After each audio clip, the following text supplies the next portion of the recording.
of the great things about being an educator is that I do get some breaks. And I have found a way to enjoy summer break this year. So what I did was I kicked off summer with a little mini con. It was just here in the basement with my husband, Lewis. And so what I wanted to do is just share with you all the games we were able to squeeze into one Saturday. It was loads of fun, so stay tuned.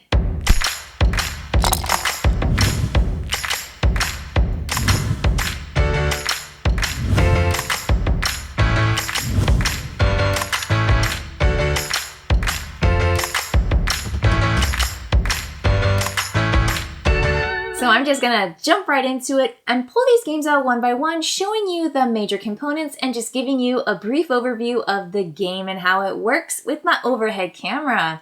So, cool magic, and we're starting with Forest Sky.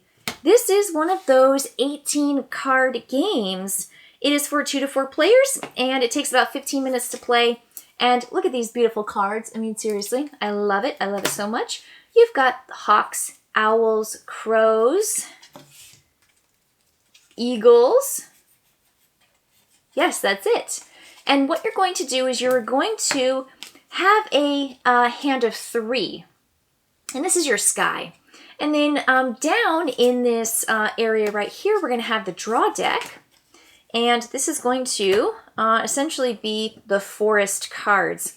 And players are going to place these cards. Let's say there's our discard pile. Let's say these cards are out here, and this is it. So I'm looking at my cards, and I've got these cards here that have scoring conditions.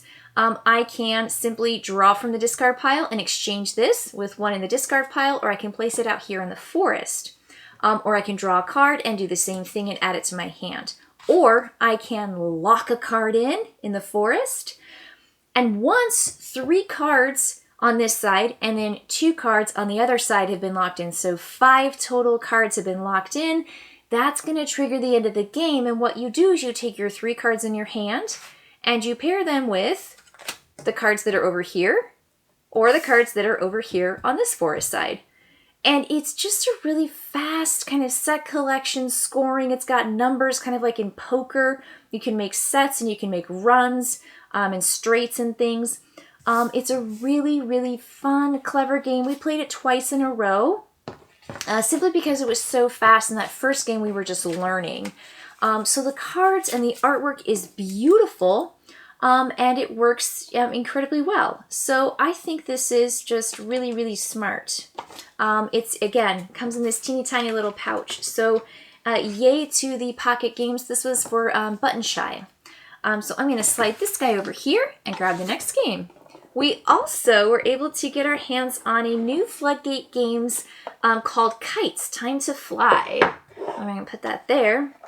And I want to just show you all these really cool timers. Look at all these sand timers. I mean, it's just cool. And this is what's in the box. So what players are going to do, these are the special cards, by the way. Only play with these when you're ready because, wowee, they really make the game hard. Players are going to have cards in their hand that they're going to play to turn these over. And they're going to run the timer. And each one of these has a different amount of sand time in it. It's 15, 30, 45, 60, and then 75. And then this one is going to be 60, the white one. And you just simply flip it over. So if I've got this here and I play this card, I have to flip over orange and yellow.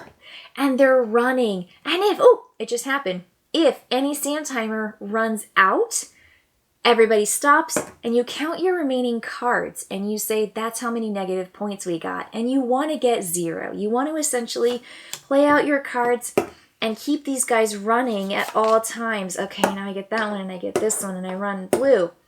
Now, you can turn over the white one with any single color card. So an orange, not the orange-yellow. So that's going to allow you to turn this guy over. Once there are no cards to draw to replace your hand, because when you play a card, you draw a card from the deck. you cannot turn this over once there are no more cards to draw. And it's just a mad race before this 60-second timer runs out, because it started probably not at 60 seconds. It might have started halfway through. And so it's fascinating that you've got all these different cards and you're playing turn. You're just going turn, turn, turn, turn based. My turn, Lewis's turn, my turn, Lewis's turn. And we're just playing while these are running. They're just sitting there running in front of you. You can talk to each other. I mean, it is just loads of fun. It does take 15 minutes to play, and you just have a really, really great time. We thoroughly enjoyed playing Kites. It's just fantastic, and I would recommend it for any family. It plays 2 to 6 players. And if you want to, like I said, you can add in the hard cards that really just prevent you from doing things and kind of slow you down. So it gives you some real challenges, and I don't know, I just really, really enjoyed it.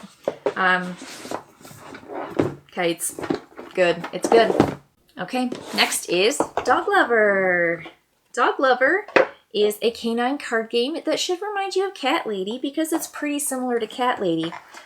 So in this game, what players are going to do is they are going to be selecting from a grid of 3 by 3, and they're going to draw cards. These are all dog tricks. Let me see here. Rescue shelter dogs. Oh, these guys are so cute. 50 Cent, Tripod, yes. Muggles, Bailey, Miss Penelope, Bear, Ichabod, Dexter, Al, Laddie, Mary Andretti, I like him the best. George, Julius Caesar, Nutmeg. These dogs are fantastic. I love them so much. I will say, though, that Dog Lover is more complex than Cat Lady. Because you do have a watchdog, much like the cat, that blocks the selection of cards because you're taking either a row or a column with your basic trick card. But with this guy, he blocks just one card in that row, not the entire row.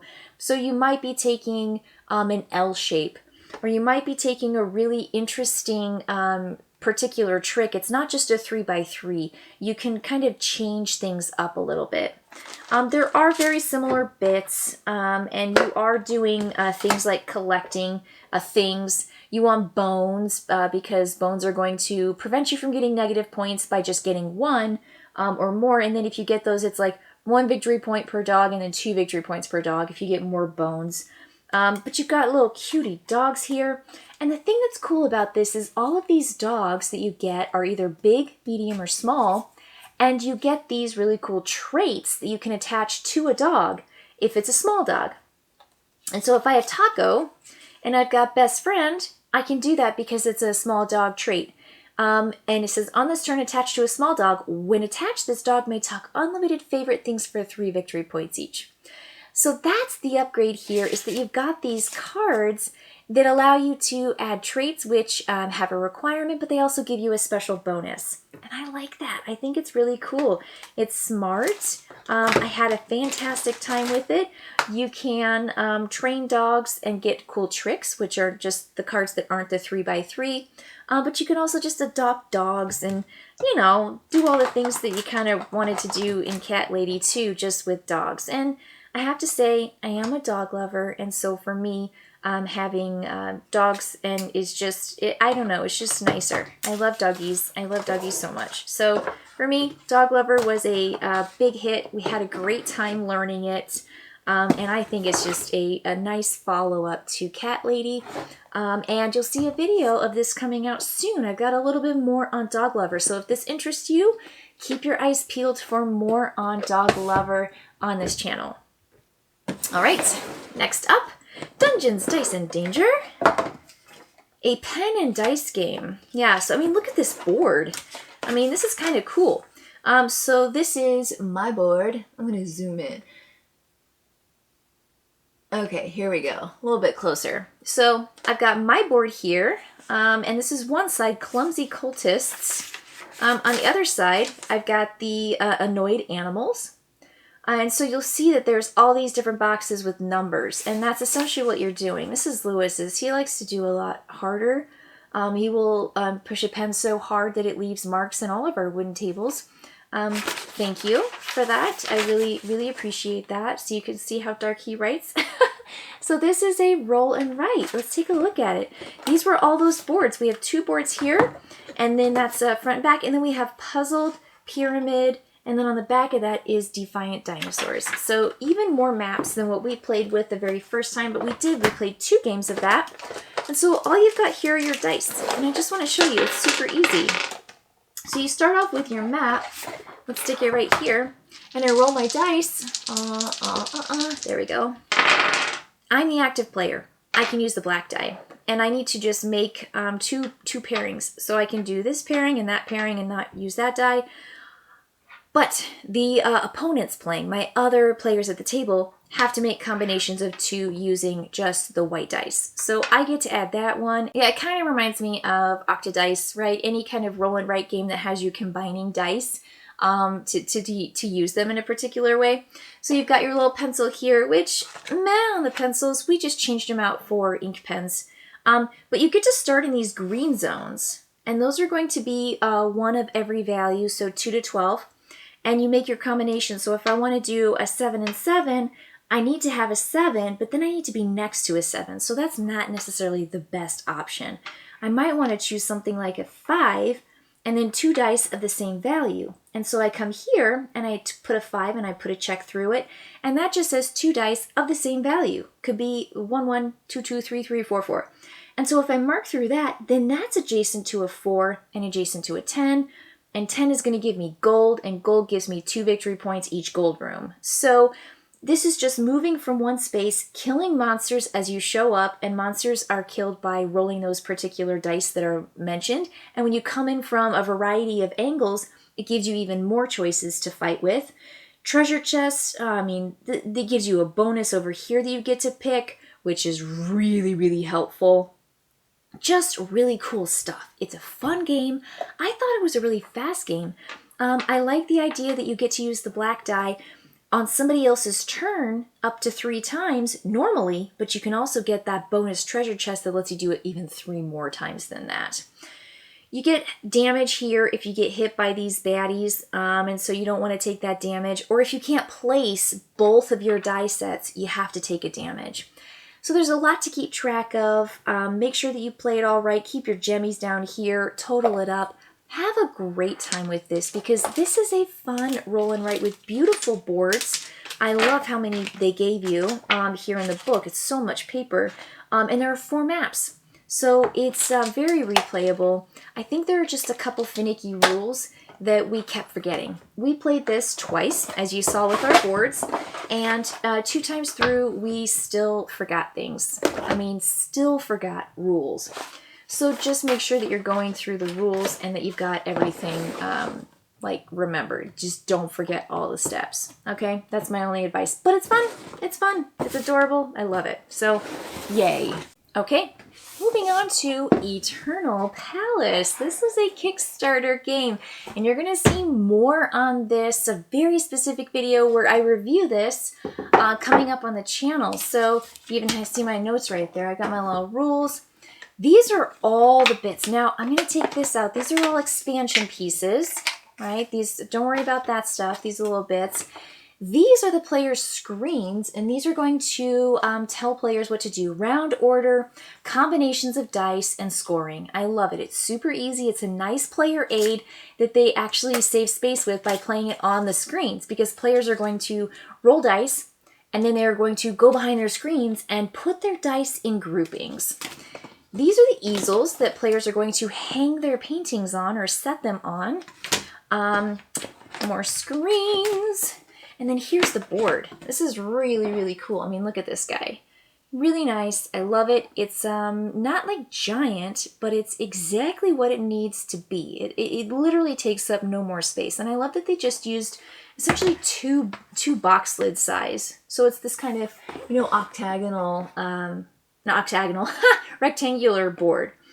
So this is where everybody's going to go. Up here you've got that palace track. This is really important for getting extra bonus dice and for earning points at the end of the game. And then you're going to see the Eternal Bridge, and then all of these 1, 2, 3, 4, all the way to 12. And all the lower ones are down here, all the higher ones are up here, and your pips that you group together are going to be placed at these locations. So if you have 2 dice and it's a 3 and a 4, you're probably going to the 7. Now you can modify dice by playing wisdom, and that's a really cool feature. You don't have to change your dice until it's your turn to place. And you're going to go clockwise around the table placing groups of dice. And a group of dice could just be 1 die, and you go in turn order.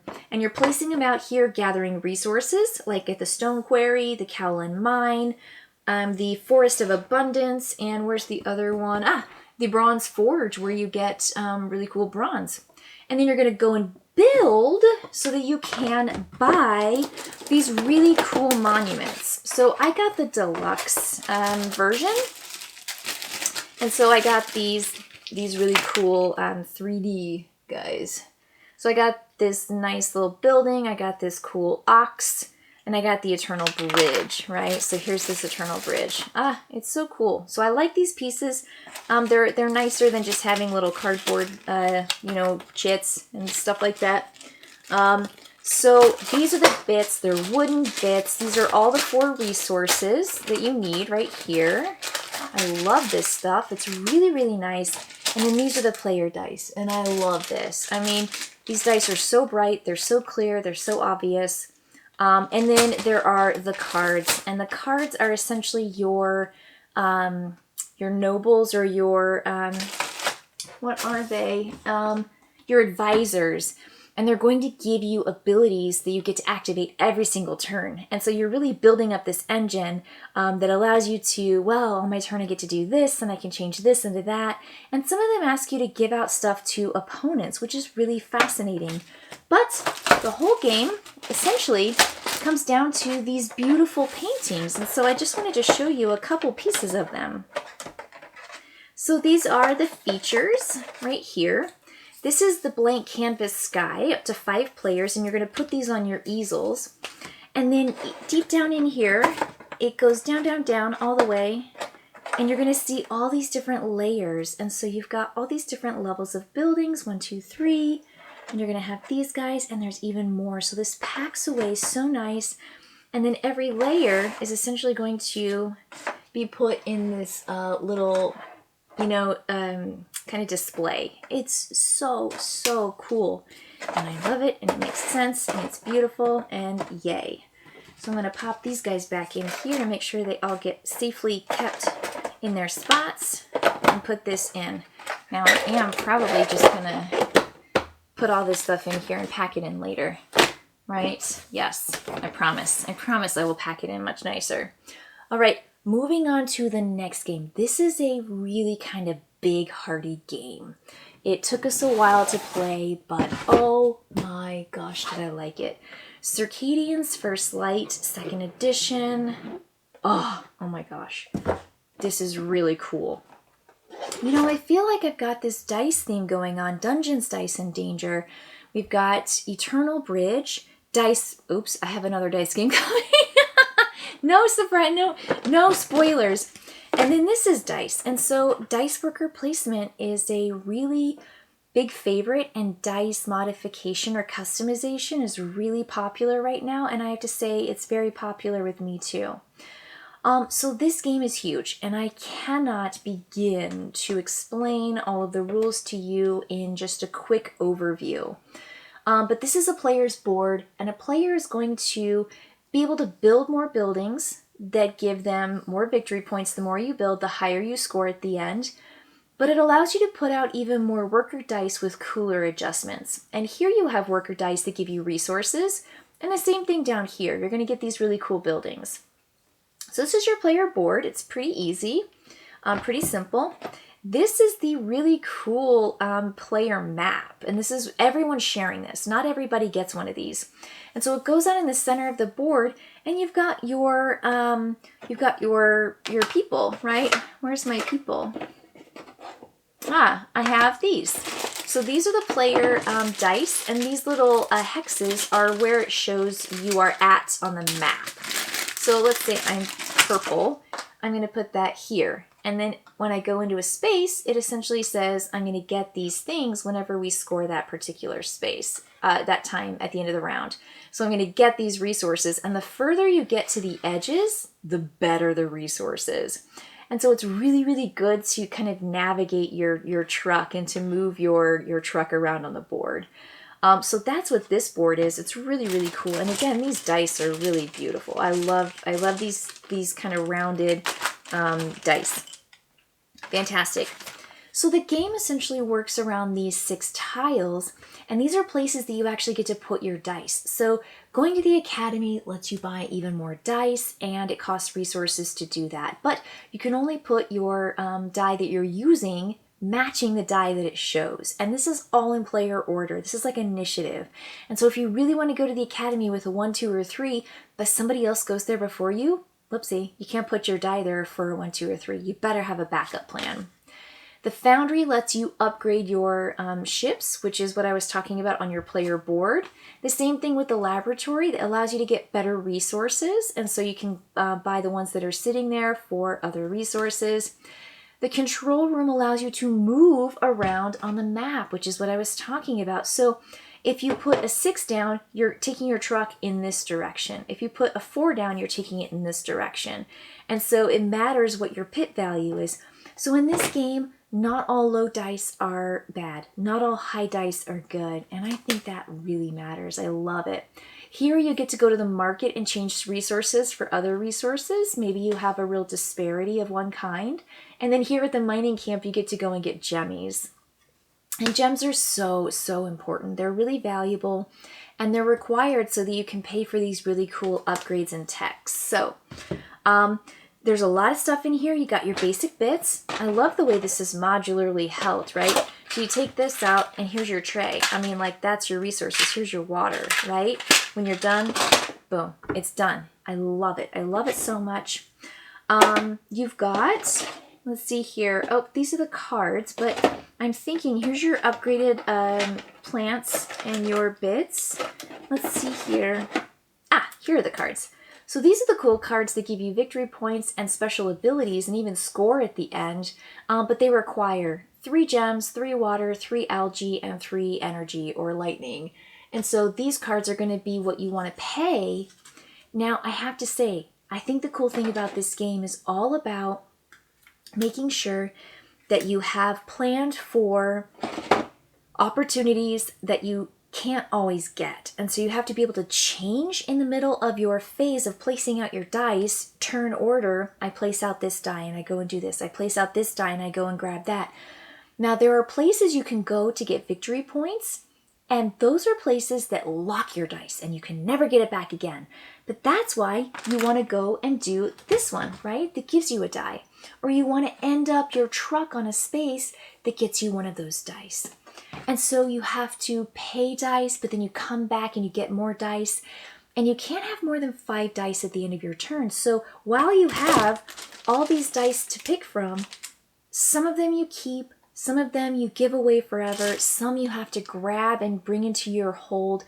But it doesn't allow one player to run away with everything because they just grabbed up 7 or 8 dice and now they're playing with way more dice than you do. No, no, no, no. You can only get 5. And so when you get to that max 5, you always want to end your turn with 5 dice. So if you're getting rid of one, make sure you're investing in a new one so that you can have 5 dice at the start of your next turn. It's so smart.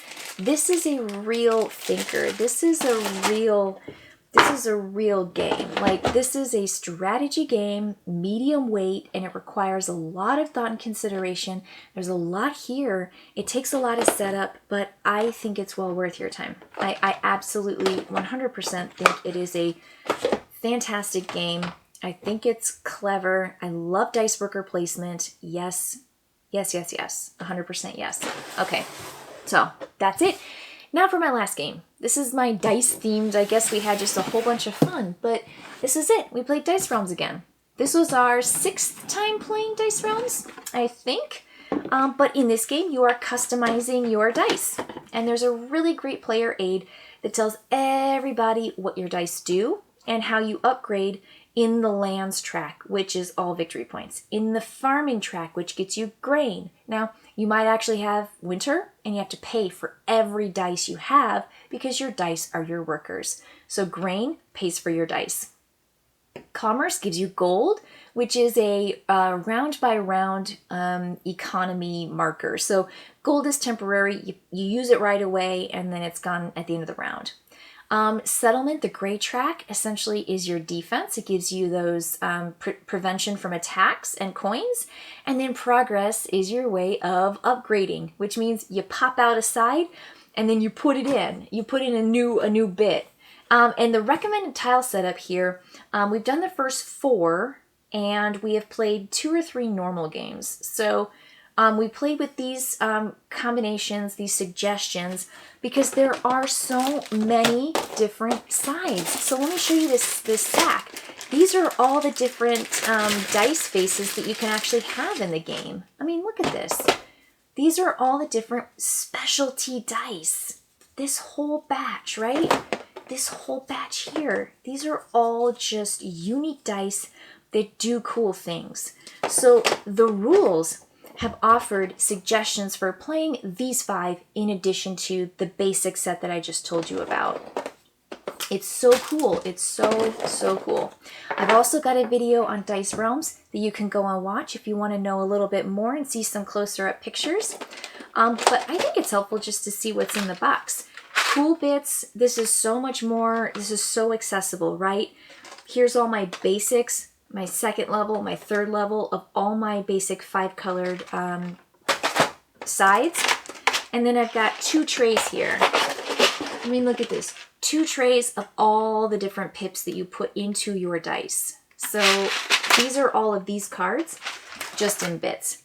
So when you've got your dice, I'm going to take out some dice here. Oh, and by the way, they are so chunky. I freaking love these dice. So I'm going to take this one. I've got my little handy dandy. Look at this. I can pop it out, take it out, and I can add a really cool super juiced one, right? Boom. Now I've got that in there. Super easy. And when I roll my dice, hopefully I'm going to get my super cool juiced up one. Every time you go up a level, it essentially costs you 1 upgrade to go from a 1 pip to a 2 pip, and then another 2 to go from the 2 dots to a 4 dots. And so it's just those different stages. So I can't say enough good things about this. I can play a game of Dice Realms in 25 minutes, opening the box, playing it, putting it back in. Lewis and I we're experts now. I should probably take out this one so that someone doesn't start with a really, really nice face. Okay, so got it, locked it in.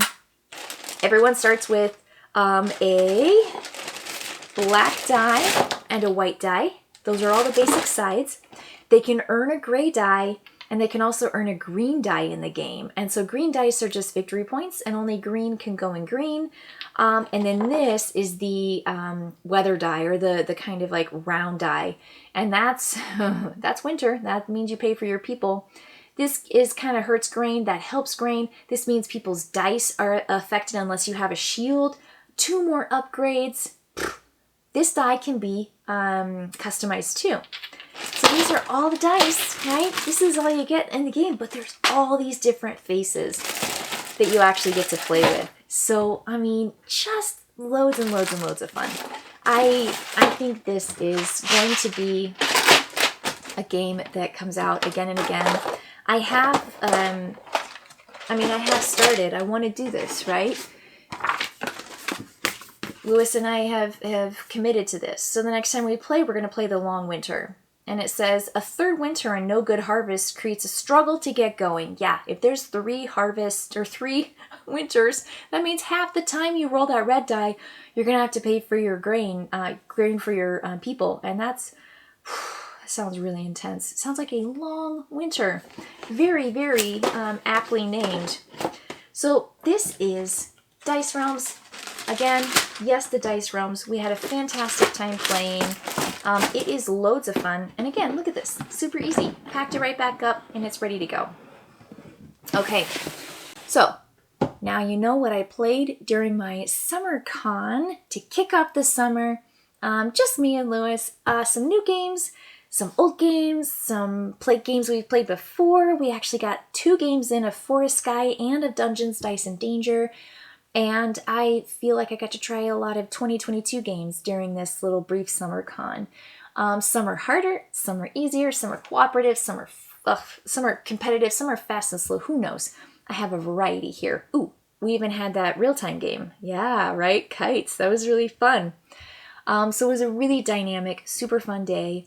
Thank you for joining me for my blaze through what we played during our fun summer con day. I hope there was something here that jumped out at you and said, play me, right? Because we did play some really, really fun games.